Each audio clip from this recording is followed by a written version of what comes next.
chache yaqini ambazo za hesabika, tumche Mola manani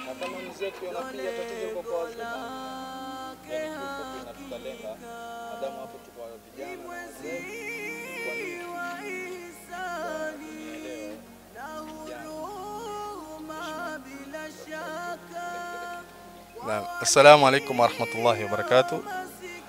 Alhamdulillah wassalatu wassalamu ala rasulillahi wa ba'd. Ikiwa tukiendelea na programu yetu ya kufuturisha na kufungulisha mwadhini, alhamdulillah, leo ikiwa tuko upande wa Nyali, sub county ya Nyali, katika maskani inayojulikana kama Mashauri. Alhamdulillah, kwa mkusanyiko wa leo katika maskani hii kuna vijana, kuna na wazee, na tumefurahi sana kupata kwa wazee katika mkusanyiko wa leo, kwa sababu palipo na wazee paharibiki jambo. Sasa hapa nina suala nataka kuliuliza kwa sote tulioko hapa na kwa kila mmoja anayetuangalia kwa kupitia Al-Hajar TV. Naweka maoni yako pia tupate kusikia kwa hili nitakaloliuliza. Kwa dunia leo tumeona ya kwamba wingi kati ya watoto hawasikizani na wazazi wao. Wingi kati ya watoto imekuwa ni mgogoro kati ya wazazi wao. Utaona mtoto asikizani na babake, kufa kutozikana. Leo hufa wazazi, watoto hawaendi kuwazika. Leo utakuta mzazi hamwangalii mtoto wake kabisa kwa lolote, kwa chochote. Sasa tuwauliza hapa, je, tatizo kama hili liko wapi? Kwa sababu ni hatari ikiwa mtoto hatosimama kumheshimu mzazi wake, na ni hatari ikiwa mzazi hatosimama kwa majukumu ya kumwangalia mtoto wake. Je, tatizo liko wapi? Liko upande wa wazazi au liko upande wa watoto? Au tatizo ziko pande zote mbili, au hakuna matatizo? Kwa hivyo kwa kila mmoja kati ya wazee na vijana mlioko hapa, tuomba kusikia rai zenu. Isipokuwa kijana unaititizama na mzee unaitutizama, usiache kutoa rai yako kwenye comment, ikiwa ni katika TikTok au YouTube kwa channel yetu ya Al-Hajar TV. Barakallahu fikum. Nafikiri mlango uko wazi kwa jambo kama hili au kwa swala kama hili. Naam. Assalamu alaikum warahmatullahi wabarakatuh. Mimi katika rai yangu nasema kwa upande wa vijana, wazee ndio wafanye bidii, vijana wapate makazi, na vijana pia wajibidishe wapate makazi. Wajua vijana ikiwa hawana kazi ndio ule mgogoro saa zote, wakosana na wazazi, wakosana na majirani, wakosana na marafiki. Yaani hakuna maelewano. Ndio kuona vijana wetu hakuna maelewano kabisa, si family sio nje. Naomba vijana wetu wapate kazi, inshallah min faizin. Shukran. Na mzee wetu inshallah. Assalamu alaikum. Wa alaikum assalam. Mimi naona matatizo ni kote pande mbili, kwa wazazi na watoto. Kitu muhimu ni elimu. Ona watoto wa zamani na sasa ni tofauti. Zamani kulikuwa na mababu na manyanya wakitufundisha namna utaongea vipi na watu. Sasa siku hizi vile watu mara nyingi watu pigana elimu za kizungu, kwenda chuoni hakuna. Utaona mtu siku hizi mtoto wa skuli anaraushwa kwenda saa 10 saa 9 usiku, lakini madrasa saa 12 Jumamosi Jumapili mama baba wa hakuna. Na mara nyingi hii ni baba na mama, lakini siku hizi mtu ambaye anashughulika sana ni mama peke yake, si skuli si madrasa. Kukitokea matatizo yote ni mama. Sasa unaona ndo watoto nao ikifika saa hii hawana ile mambo kujua mimi nafanya vibaya nafanya vizuri, na hakuna mtu wa kuelekeza. Zamani kuna wazee nyanya wale mababu wanakuambia usifanye hivyo, lakini siku hizi kila mmoja anaona. Sasa ni kitu ambacho tushikamane, wazazi wa kike wa kiume, mama baba ndugu, tuwe tunapendana kitu cha kwanza, na katika kila nyumba kuwe na elimu na dini ya kufuata mambo ya Mwenyezi Mungu. Sasa mambo mengi hakuna. Mtu kimwelekeza mambo ya dini anakuambia mambo ya zamani. Ndio naona sasa watoto wengi wanapotea. Shukrani sana.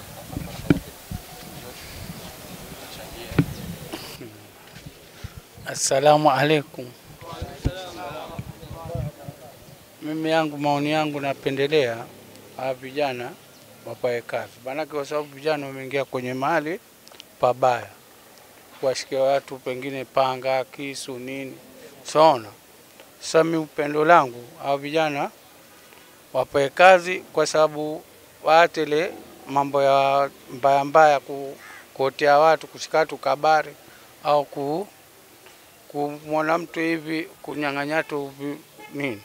Saona. Mimi sina maoni mengi, naomba wapae kazi. Shukran.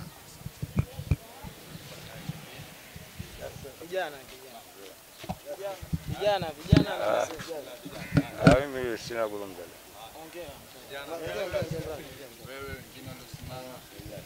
Assalamu alaikum warahmatullahi wabarakatuh. Kwa maoni yetu sisi vijana tukishikiwa, yani wazazi wetu wakituonesha yani njia discipline, hata hakuna kitu yote tunaweza fanya nje.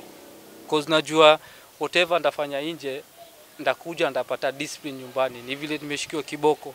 Ukiachilia mtoto hivi atashika tu the bad way. Na vijana sisi tunapata influence nje, pia pressure. Tukiona vijana huku vile wanafanya, nataka kufanya vile wao wanafanya.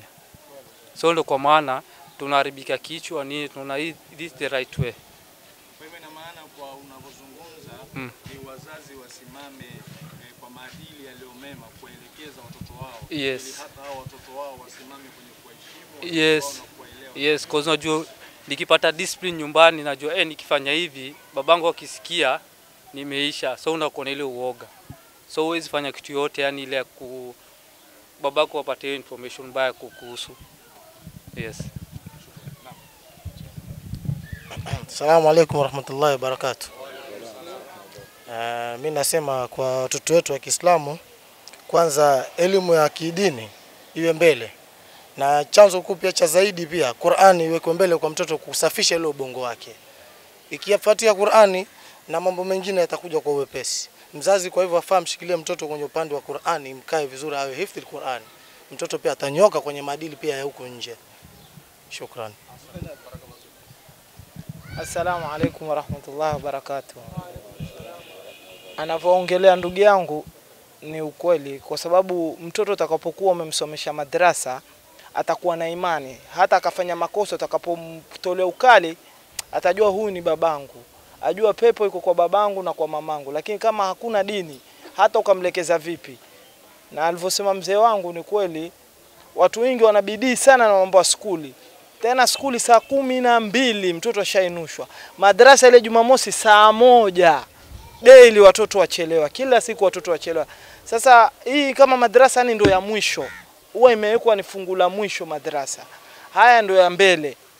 Sasa kumaanisha tumeweka hii mambo ya mbele, angalia wazee wetu na sisi tuko tofauti. Sisi tuna akili nyingi lakini hatuna adabu kuliko wazee wetu. Sasa tufanyeni bidii watoto wasome madrasa. Assalamu alaikum warahmatullahi wabarakatuh. Mimi ya kuchangia mazungumzo na walaumu sana wazazi. Kwa sababu mtoto analolifanya lote lake humwangalia mzazi. Sasa ikiwa nyumbani baba humheshimu mama na mama humheshimu baba, basi mtoto kuwa sawa ni ngumu sana. Wazee wenyewe hawana heshima.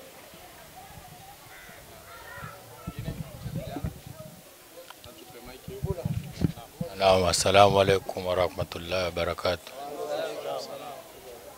Naam, upande wangu kwa vijana ningependelea tuzidi kujielimisha kwa yale ambayo tuyajui kwa upande wa dini yetu. Ndo pia njia rahisi kwa sisi kujiongoza mbele. Alafu pia tuweze kupata usaidizi na mwongozo mwema kwa wale wazee wetu. Shaona wasitake wao ndo tupeleke na zile tuseme zile gia zao wao wanaozijua wao, wakati sisi pia tumenukia na tunajua doa tujui mema. Ushaona, lakini wao ndo kutuongoza na kutuweka mbele zaidi. Shukran.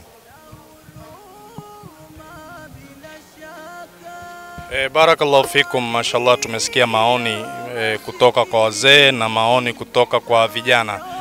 Kiuhakika ni jambo zito sana na ni mambo ambayo kwamba kwa dunia ya leo yako sana. Manake kumefikia kiwango kuna watoto mpaka wamewaua wazazi wao.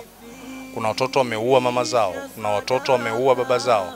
Sasa ukiangalia hii hali ni hali mzito sana. Au utasikia kwamba kuna watoto, leo nimepata simu kwa watu sio wajua, wakitaka kujua ni vipi hukumu yake na mambo yatakuwa vipi, kwa kusema ya kwamba baba yetu shekhe, sisi kwa mama yetu yamfanya si lolote chochote, na baba yetu aweza kaondoka kwa miezi 6 mpaka mwaka, simulize mama lolote wala hatujui sisi yuko wapi, na akija nyumbani ni balaa moja kwa mbili kwa utesi kati yake yeye na mama.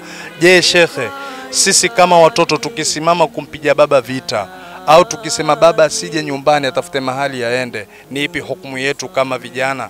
Sasa ukiangalia swala kama hili na mambo kama haya, si kwa familia hili uniuliza peke yake, bali ni kwa familia nyingi. Ina maana ya kwamba ni matatizo sugu yaliyoko katika jamii yetu kwa vijana kutoheshimu wazazi wao na wazazi kutosimama kwa majukumu yao kwa watoto wao, ambapo kwamba haya yamepelekea mpaka sasa hivi imekuwa kuna mgawanyiko mkubwa ndani ya majumba. Lakini tusema ya kwamba sitaki vile kusema mingi, toa maoni yako, ingawa kuna khutba rasmi nataka kuipangia kuhusu swala hili. Inshallah tuangalie tatizo liko wapi, tupeni maoni yenu, tupate kujua maoni yenu ili tuweze kutatua matatizo ambayo kwamba mnayafikiria kwamba matatizo. Mwenyezi Mungu atubariki sote, Mwenyezi Mungu awahifadhi vijana, Mwenyezi Mungu atuwekee wazazi wetu, Mwenyezi Mungu atulindie wazazi wetu. Isipokuwa nasaha yangu kwa wazee ni kwamba kuna riwaya za sema siku ya kiyama ataulizwa mzazi kuhusu mtoto kabla mtoto kuulizwa kuhusu mzazi. Na vijana nataka kuambia, vovote utakavokuwa, sikio haliwezi kushinda kichwa, huwezi kukua kwa mzazi wako. Mzazi wako ni mzazi wako, unga wa famous, unga wa tajiri, unga wa vovote utakavokuwa, huwezi kumshinda mzazi wako. Usisahau kijana, anarejelea tena, sikio halishindi kichwa. Mwenyezi Mungu atuwafikie kila la kheri. Wassalamu alaikum warahmatullahi wabarakatuh. Alhamdulillah, tushukuru. Na katika programu yetu ni bado familia ya Canada, tunaendelea nayo. Mwenyezi Mungu awabariki. Shukran, barakallahu fikum.